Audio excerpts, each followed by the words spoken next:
DDDXAS 182 Cas FM. Basta Kas, malakas! Tamang timpla ng musika at kwentuhan. Kas FM, ang radyo na lagi mong kasama. Magandang araw, castmates, at sa lahat po ng mga nakatunin sa araw na ito. Kayo po ay nakikinig sa 182 Cas FM at ito po ang inyong lingkod, DJ Shani, para sa isa na namang pagsasabuhay. Ito ang kwento ng puso. Dahil ang bawat puso ay may daladalang kwento. Ngayong araw ay isa sa buhay natin ang kwento ng isa sa ating suking tagapakinig. Dear DJ Shani, itago niyo na lamang po ako sa pangalang Marisa. Isay! Isay! Anong oras na? Baka maliit ka na naman! Ate, tara na. Galit na si Mama. Oo na, andyan na. Oh, ayan na si Isay. Oh, baon mo. Umuwi ka ng maaga. Yung pagva-volleyball mo, naku, di na lang makapag-focus sa pag-aaral, sumasali pa sa mga walang kwentang sports na yan. Mama naman. Basta, pag sinabing hindi ka sasali, hindi ka sasali. Okay, class, today we're going to talk about... Good morning po, sir. Sorry, I'm late. Oh, you're too early for the next class, Miss Ramos. Libero, focus sa malinis na passes para sa setter. Setter, mabilis magdesisyon at mag-set sa tamang spiker, lalo na kung nakafocus ang blocker sa outside hitter. Isay, timing ang importante. Teka, pwede ba tayong mag-usap? Sige po, coach. Bakit parang wala ka sa kondisyon ngayon? Ayos ka lang ba? Coach, pasensya na po. Mukhang hindi ko na matutupad ang pangarap kong makasali sa palarong pambansa. Ayaw kasi ni Mama. Pinapahinto na ako. Ikaw, ano ba gusto mo? Hindi ko po alam, Coach. Wala kasing tiwala sa akin si Mama eh. Alam mo, Isay, may tiwala ako sa kakayahan mo.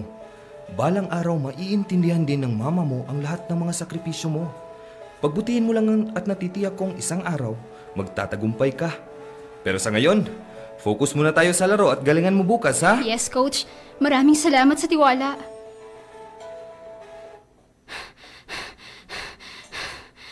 Mana po, Ma? Anong oras na? Di ba nag-usap na tayo kanina? Ba't pawis na pawis ka? Ano ba, Isay? Bakit hindi mo malagay dyan sa kukote mo na walang kinabukasan sa bola? Ma! Itikom mo yung bibig na yan dahil wala akong maririnig sa pamamahay na ito kahit anong tungkol sa sports na yan. Tama na ang kaibangan mo, Isay! Tapos ang... Pero Ma! Wag na wag mong questionin ang pagiging ina ko. Dahil hindi mo alam kung saan ako naggagaling. Lahat ng ito ginagawa ko para maprotektahan ka. Protektahan ako?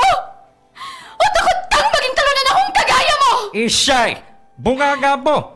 Wala ka ng respeto sa mama mo. Pumasok ka muna sa kwarto mo at mag-usap kayo kapag hindi na mainit ang ulo niyo.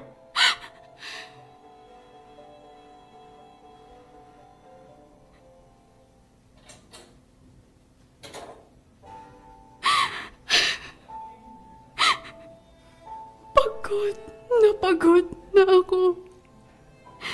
Sa sigaw, sa panghuhusga, at sa pakiramdam na kahit anong gawin ko, hindi ako nagiging sapat. Ginawa ko naman ang lahat, pero bakit parang mali pa rin? Bakit sa tuwing kinakailangan ko ang suporta ni Mama, parang ang hirap sa kanya ang magbigay?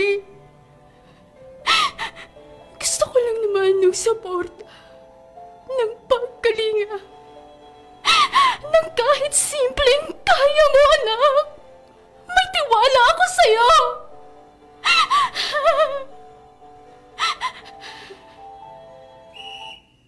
Alright, team. This is your big day. Ibuhos niyo lahat na makakaya niyo. Setters, timing ha. Ibigay niyo ng maayos para makapag-spike tayo ng maayos. Libero, gusto ko ng clean receive. Kaya natin to, team.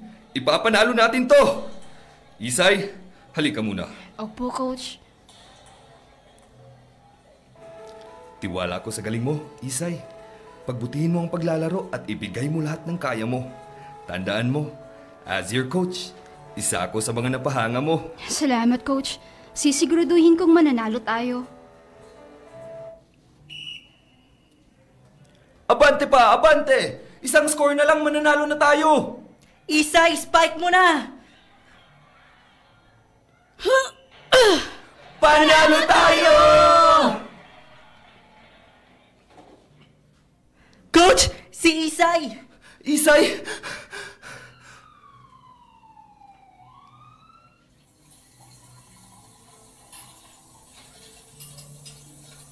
Diyos ko! Hello? Sino po ito? Magandang gabi po. Kayo po ba si Aling Marisa? Opo. Bakit po? Ma'am, kailangan niyo pong pumunta dito sa ospital ngayon din. May nangyari po sa anak niyo. Malubha po ang likay niya. Diyos ko! Opo! Pupunta po ako! Bakit? Anong nangyari? Si Isay! Nasa ospital!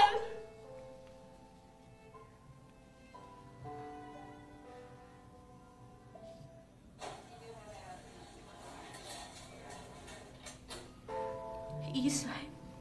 Anak? Marisa. Ikaw? Ikaw ang may kasalanan nito! Kung hindi mo lang siya binubusog sa mga pangako ng volleyball, hindi sana siya magkakaganito! Marisa, magaling si Isay. Magaling din ako noon. Pero saan ako dinala ng mga pangako ng bola? Ang mga mahirap na atleta na tulad natin, walang pagkakataon sa mga pribilehiyong sa dyaryo at TV lang natin nakikita. Hindi ko hahayaang masaktan ng anak ko kapag nabigo din siya. Tulad mo at tulad ko. Marisa, iba si Isay. Kung hahayaan mong makulong siya sa mga kabiguan mo, ninanakaw mo ang magandang buhay na para sa kanya. Alam mo bang, habang pinagmamasdan ko siya sa laro kanina, nakita ko ang dating ikaw. Alam ko, hindi lang siya naglaro para sa team, kundi naglaro siya para sa iyo. Kasama ng mga panalangin niyang muli mong mamahalin ng volleyball at suportahan siyang makamit ang pangarap niya na minsan mo ring pinangarap. Isay? Doktor! Doktor! Tulong! Ma! Gising! Gising po! Pinabangungot po kayo! Isay? Buhay ka! Diyos ko! Buhay ka! Anak ko! Ma, paano po kayo? Isay, anak, patawad. Patawad kung sa iyo ko naibuntong ang mga kabiguan ko bilang atleta at bilang isang ina.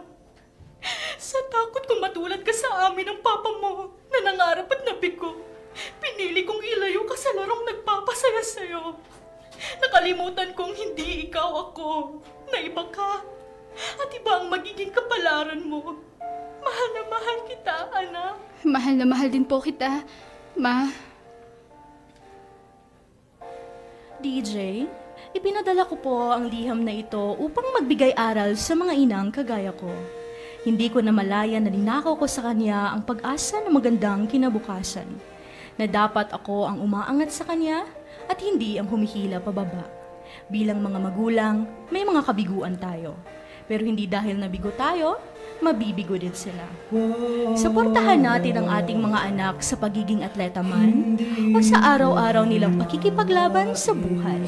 Nagmamahal, Marisa. Oh, sa buhay ko.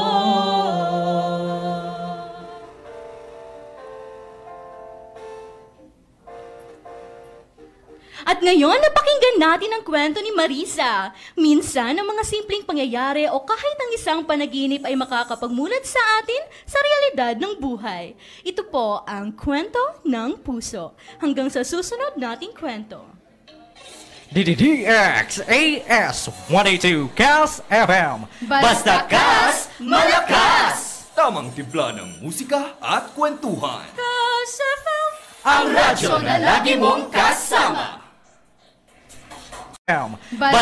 Ito po ang Kwento ng Puso. Hanggang sa susunod nating kwento.